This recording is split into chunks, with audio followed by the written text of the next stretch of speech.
This is the Fifth Estate Winning Headlines, your media police post. On this segment, we take a look at some of the headlines you may have missed this morning. We also take a look at some of the political pieces we call cartoons in this country. Today is the 1st of March, and I am CS. Come to him. And I am JM. In case you missed the headlines this morning, here they are. In the Daily Nation, Raila Kalonzo tensions spoil Azimio plans. In the Standard, Kalonzo, man who holds Azimio's fate. In the Star, why dead voters could rise from the grave to vote.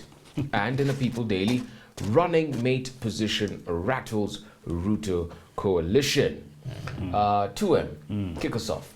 Now, it is clearer now, more than ever before, that RUTO will betray Kikuyus. Musalia Mudavadi is RUTO's next running mate. It is not a question of if, but when. But we're not here today to discuss betrayal. We want to tell Kikuyus, you made a bad deal with RUTO. And that's because you negotiated price before you negotiated process. But before we tell you how, allow us to tell you a story.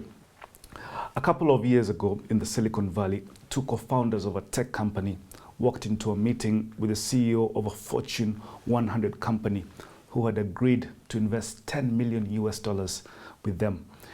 A week earlier, both parties had hammered out the investment amount and valuation. So the meeting was meant to be celebratory. Also, the co-founders thought. When the co-founders entered the room, they were surprised to see a team of bullish-looking lawyers and bankers. The CEO was present as well, but he was not going to say anything in the meeting. Only his bankers and lawyers would transact business on that day. As soon as the co-founder sat down, the bullish bankers on the other side started to renegotiate the deal. They said $10 million was too much. They instead offered the two co-founders $2 million. Not a coin more, they said. The co-founders were shocked. They wondered what transpired within a week. Had the CEO gone back on his word? Confronted by the new reality, the two co-founders walked out miffed. How could their $10 million company be now worth $2 million in just 1 week? What's the point of my story? The two co-founders forgot one cardinal rule in negotiating deals. For every deal, there is a roadmap. The price lies at the end of the roadmap. If the price is offered at the beginning of a deal, walk away. It is a swindle. Simply put, if RUTO offered Kikuyus the running mate position before discussing the process of getting one, it means his original intention was never to have a deal with Kikuyus. Period. Ask yourself why RUTO himself told us that the only way to Mount Kenya is through him. And if it's true, RUTO owns Kikuyus, why would he need Gachagua or Waiguru to deputize him? He doesn't need them. If anything, they are simply his political house helps. Shamba boys kabisa. But more importantly, Chief Hustler knows if there is no Kikuyu running mate, a custodian of Kikuyu interests, he will have absolute rights to what you Kikuyus own. He will have unfettered access to your land, properties, and even your families. And you will not raise a finger to him because you give him full access. And all because you made a bad deal. You were cheated by price and forgot the process. Woe unto you, Kikuyus. Chungeni kabisa. Now, yesterday, speaking about running mates, yesterday something curious happened. Peter Munya was trending on Twitter for a good 6 hours. Some praised him for his ability to bulldoze agriculture reforms. UDA supporters aggressed him for being a hardline anti-RUTO minister. And then some said Raila should choose Peter Munya as his running mate. Now, of course, there are as many legal opinions as there are lawyers. And that is why many also said he would be disqualified on account of not having resigned on the 9th of February, as did other ministers. But our reading of the Constitution and case law does not bar him from being nominated validly as a running mate to Raila Odinga. Let me explain. Article 148 of the Constitution decrees that each candidate in a presidential election shall nominate a person who is qualified for nomination for election as president as a candidate for deputy president. So the only condition here is this, that the person qualifies for nomination as a valid presidential candidate. Yes. Right? And these are outlined in Article 137, which states that the requirements for deputy presidential candidate are that one, that the person is a citizen by birth, which Munya is. Yes. Two, that he meets the criteria for being a valid candidate for the post of MP, again, somewhere in the Constitution, and he also meets that criteria. Three, that he is nominated by a political party, that'll be PNU and Jubilee and co. And four, that he is nominated by not fewer than 2,000 voters from each of a majority of the counties. Again, that's an easy box to tick. Yes. Now, it further points out that the candidate will not be qualified for nomination if he's a public officer or is acting in any other state or public office. But what's going to happen is really simple, right? Munya will resign from his cabinet post maybe 1 or 2 days earlier, as Raphael Tuju resigned from his cabinet post over the weekend.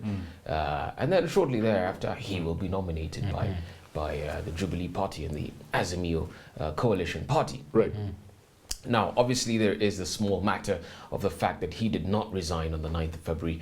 And so on those grounds, some obviously will say that he remains disqualified. But that's a grey area. Yes. And here are two reasons, actually 3 reasons.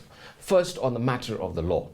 Although the Public Service Commission, this case of the Public Service Commission and 4 others versus Chariot and 32 others, a public, and it states as follows, a public officer who intends to contest an election under this act shall resign from public office at least 6 months before the date of an election. That's what it says. But the operational word there is intends. Peter Munya does not intend to run for office. In fact, he came out with a press statement on the 9th of February expressly saying, and this is on public record, that he does not intend to run. So basically, that is it. I am not running, but I work with the people of Meru very closely. He rather intends to stay to continue undertaking reforms in the ministry. But should a presidential candidate like Raila propose him for the post of deputy, and should Kenyans endorse him for that post, it would be discriminatory for the court and for the law to disqualify him. After all, he did not intend, right? The office, the nomination will have been thrust upon him. Yes. Yeah? Now, number 2. Yeah. On the law, recall that we are also yet to reach the end of litigation on this matter. Correct. The highest court it has been taken to yet is the Court of Appeal. Yes. There is still the Supreme Court, the Supreme Court, the court of last resort, as Ahmed Nasser would say. But secondly, and as far as, thirdly, and as far as politics is concerned, Peter Munya actually wants this matter to be litigated. As Professor Mutahi Ngunyi says, you know, litigation, it's not a legal process, it's a political process. Absolutely. And who has done the best election-related litigation in this country? Supreme Court. ODM, James Orengo, Haminwa, and all those people. Can you imagine those Azimio lawyers with all the experience, that battery of lawyers? Absolutely. So Munya actually wants this because it will build his profile big time. And don't forget who the head of the Supreme Court is. Yes. A fellow Meru. Yes. Now, tomorrow I'll break down for you the Munya and the Meru numbers. Yes. Yeah. Now, I am still in awe of what happened last week, so allow me to take us back in time a little bit as we continue to reflect on the speeches by President Uhuru Kenyatta. And today we will seek to do so in the broader context of some of his political decisions. We submit that they need to be seen and understood in the context of the evolving nature of our democracy, in particular, the systems of governance we adopt, which is a point the President addressed last Saturday. So, why is President Uhuru Kenyatta keen that we develop a more inclusive system of governance, expand the role of political parties in policy making, deepen devolution to the lowest devolved unit, and enhance citizen participation? In responding to this question, we will be aided by an insight from a book titled What Next? Surviving the 21st Century by Chris Patton, the current Chancellor of Oxford University. He was the last governor of Hong Kong and at one time chairman of the British Conservative Party. Today, Hong Kong is a leading global financial hub, but what makes it unique is its status as a semi-autonomous special administrative unit within China. In all but name, it is a city-state. The history of how this came to be is long and interesting, but the key point to take away is that it emerged as a solution to accommodating many competing interests after a long and tenuous history. Right. One of the things Chris Patton is remembered for, which brought him great criticisms and even insults from pro-Beijing parties, was that he expanded the definition of key electoral reforms in 1994, which affected how people voted for members of the Legislative Council. The effect of this was that it expanded democratic participation. A far greater number of Hong Kongers were able to participate in the elections. The reason Chris Patton was vilified by pro-Beijing parties was that any significant expansion of the electoral base would make Hong Kong less controllable for the Chinese Communist Party after 1997. Right. That control had already declined after the Tiananmen Square incident, in which pro-democracy activists won a historic landslide victory in 1991. The key lesson for us as we reflect on how Uhuru Kenyatta is reshaping and evolving our democracy through key reforms in BBI and the Political Parties Act, as well as some major political decisions, can be understood in the light of what Chris Patton's reflections in his book, What Next? He wrote that we do not face the imminent end of the state, but a new age of the state. Increasingly, politics as we have typically understood it, structured in old-fashioned terms of states and sovereignty, is not the politics that should be practiced.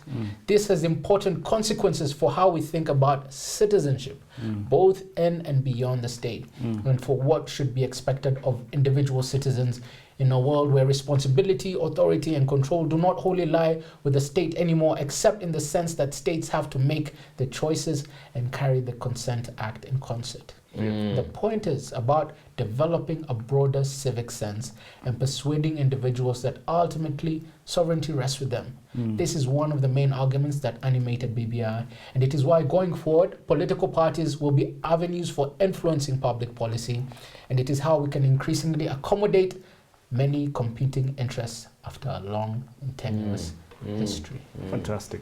Wow. Okay. Now, we have a three-part criteria to assess the headlines. Topical or speculative, repetitive or groundbreaking, and thoughtful or just plain lazy. I am inclined towards, I don't know, guys.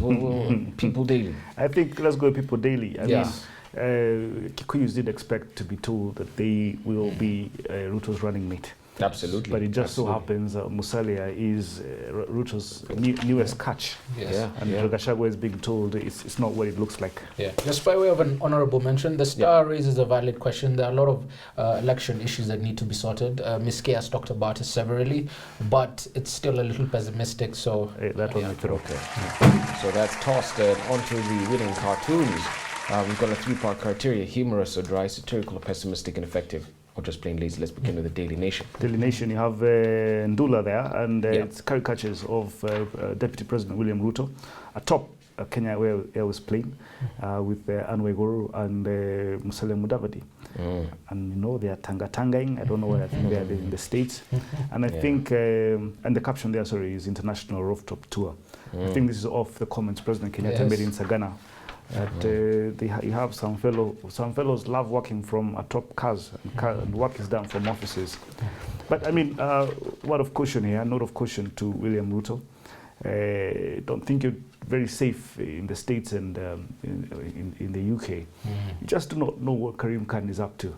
You just don't know what he's up to, especially with all the witnesses saying that he paid them some bits of money to big man. withdraw from the witness.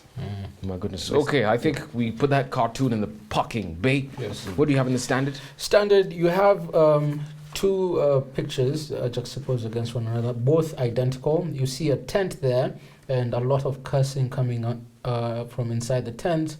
There's litter all over surrounding the tent, and the tents look old and tattered and not a safe space to be housed. One is written Azimio la Umoja, the other one is written UDA. To that, we have to say you cannot liken things which are in no way alike. UDA is a house divided, it cannot stand. Azimio is a house united, it will stand. Okay, so I think we toss the standard then. Absolutely. Just outright. And finally, we consider the star. And this one shows the caricatures of the Oka principals standing outside of the door that goes into the Azimiola Umoja Alliance house. And inside this house are President Uhuru and Raila Odinga.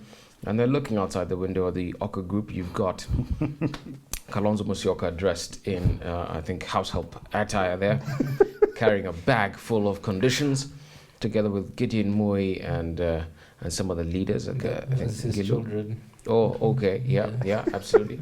And so they're looking tentatively. They don't know whether to get in or not. Anyway, the point is they're coming in with a whole bag full of conditions. And maybe they should. I mean, I've said, if I was advising Kalonzo, I would tell him to run all the way. Yeah. Force a runoff. That's his incentive. But then again, maybe he's not as strong as he thinks he is. You know, there's a sense here which he's trying to replicate the formula of 2007. But I think he's also seen better days. So it's gonna really be a gamble. Yeah, it's gonna be a gamble for him. But listening to his language, I think ultimately he'll choose country. Yeah, absolutely. I really hope he does. But he's living up to his name, Watermelon, indecisive, swinging this way, that way, wiper. That's also going to lose him, I think, quite a fair bit of supporters. Anyway, today, so in the context of all this, should we award any of the cartoons our winning cartoon? I think International RUTO Determination. Okay, so let's toss the star. And so we have a winning headline from the People Daily and a winning cartoon from the Daily Nation. Don't forget to subscribe to our YouTube channel. We're also on your TV screens. You can find me on Maina Wa Kangema. That's my TikTok handle. At Chakasichangi on Twitter. IK Miner on Twitter and Kanda Bongo on TikTok. Yeah, wonderful. So have a good evening and see you tomorrow.